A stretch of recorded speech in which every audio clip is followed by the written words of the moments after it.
Bradley Denniston, and welcome back to the Waves channel. In this video, I'll be discussing why you would use a sidechain filter on a compressor, what a sidechain filter in a compressor technically is. There's a lot of misinformation out there on the internet. I'll give you some examples of when you should be using a sidechain filter on a compressor and when to avoid. Let's dive right in. So in the intro, you may have heard a little bit of what it sounds like when you're sidechain filtering on the compressor, but let's dive into a little bit more detail. Something that's very misunderstood about a sidechain filter on a compressor is that when you're sidechain filtering, you're letting more bass through. That's simply incorrect. What the sidechain filter is really doing is telling what to listen for. That's it. This is a full band compressor. So it is compressing all the way from the bottom to the top.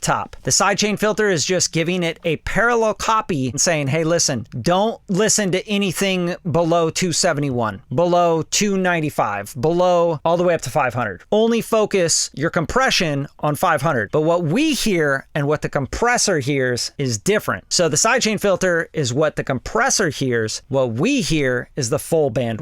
Now, it's a little bit misunderstood because when you play it, you see the needle moving more when we disengage the sidechain filter. So watch and listen.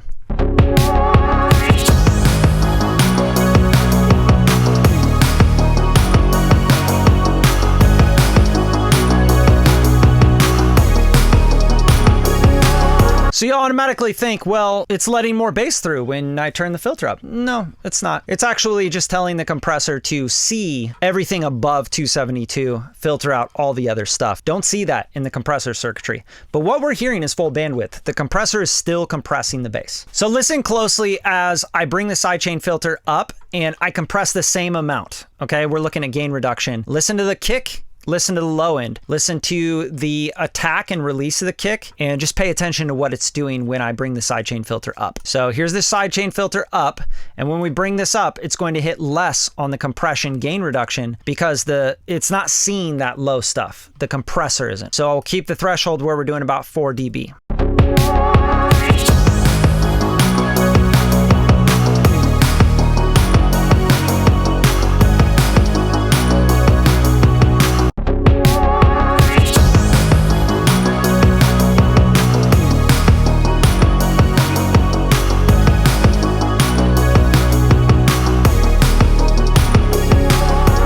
What I notice is the attack of the kick drum starts to become a lot more attacky when we have the sidechain filter off.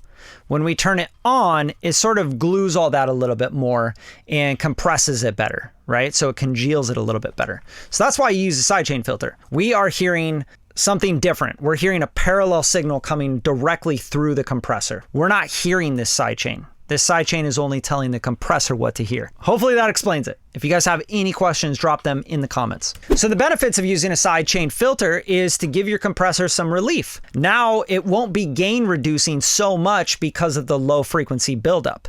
So now it's not seeing the low frequencies when I bring this up to 500. Now it can only focus its energy on 500 and above, and it doesn't have to worry about all the energy and voltage of that low stuff down at 40 hertz, 20 hertz, that's starting to make that compressor engage. Also remember, low end information is slower, fatter, it's really energetic, and high end information is really fast and it's a lot less. So the compressor can react faster and it can do different things with the attack and release, and you can make it sound different. And that's really the key to sidechain filtering when you're compressing. Now, when would you not use a sidechain filter and when can it be a problem? I would say if you're trying to use it as an effect for, say, a bass and kick, right? You're trying to get, every time the kick hits, you're trying to duck the bass with like a key input. So if you come up here and you do like a key input on a bus and you have the kick coming in and you have this compressor on a bass, then if the kick hits, then it's going to engage the compressor so it makes room for the kick on the bass, it'll duck it. If you engage the sidechain filter, it's not going to see as much of the bass. It may not even see the kick at all. It'll actually only see like the mid-range or the top end of the kick. So that's a really bad time to use a sidechain filter. But it can also shape the kick. Maybe you only want the punchy range of the kick to trigger something.